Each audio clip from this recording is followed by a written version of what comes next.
ఓట్ల పండుగ నిండుగా కనిపిస్తాంది. గిప్పుడెక్కడి ఓట్లు గిప్పుడేడొచ్చినాయి? మస్తు దినాలు టైం ఉంది అనుకుంటాన్రా, కానీ మన కాడ కాదు గీ ఓట్ల పండగ. కానీ ఓ 3 రాష్ట్రాలల్ల ఓట్ల పండుగ ఇయ్యాలనే అయింది. మరి ఏమైందో, ఏడేడా ఓట్లు నడిచినాయి, ఎవల కోసం ఎక్కువ ఇంకు పెట్టుకుండ్రు అంతా అరుసుకుందాం పాన్రి.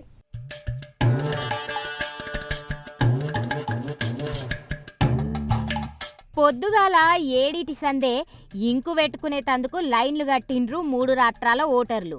కేరళ, అస్సాము, పుదుచ్చేరిలో అయ్యింది ఇవాళ ఓట్ల పండుగ.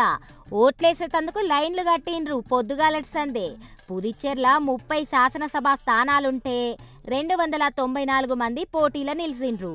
9,50,000 మంది ఓటర్లల్లా ఎంతమంది ఓటేసిండ్రో, ఏసినా ఎవలకేసిండ్రో రేపు మాపు తెలుస్తుంది పురాగా. అటు ఈ రాష్ట్ర సీఎం రంగస్వామి సారు బండి మీద వచ్చి పొద్దుగాలనే ఓటేసి పోయిండు.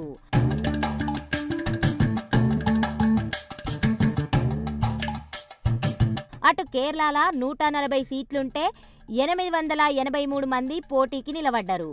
ఈడ 2,71,00,000 మంది ఓటర్లుండ్రు. అటు అస్సాంలో 126 సీట్లుంటే 722 మంది పోటీ చేసిండ్రు. 2,50,00,000 మంది ఓట్లేసేటోళ్ళుంటే అందులో కొందరు వేసిండ్రు, ఇంకిందరు వెయ్యలే.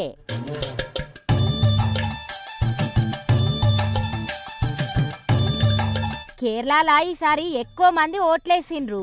పొద్దుగాల 7 సంది సాయంత్రం 6 దాకా చేట్లకు ఇంకు పెట్టుకుంటూనే ఉండ్రు. అటు అస్సాంలో బీజేపీ, కాంగ్రెస్ నడిమిట్ల పోటీ గట్టిగుంది. 2023లో నియోజకవర్గాల పునర్విభజన అయినాక అయితన్న మొదటి ఓట్ల పండుగ కాబట్టి ఈసారి జరంత ఎక్కువనే ఉన్నట్టు కనిపిస్తాంది ఆడ సందడి. ఇగటు పుదుచ్చేరిల సుతం మెయిన్ పార్టీల నడిమిట్ల పోటీ గట్టిగానే ఉంది.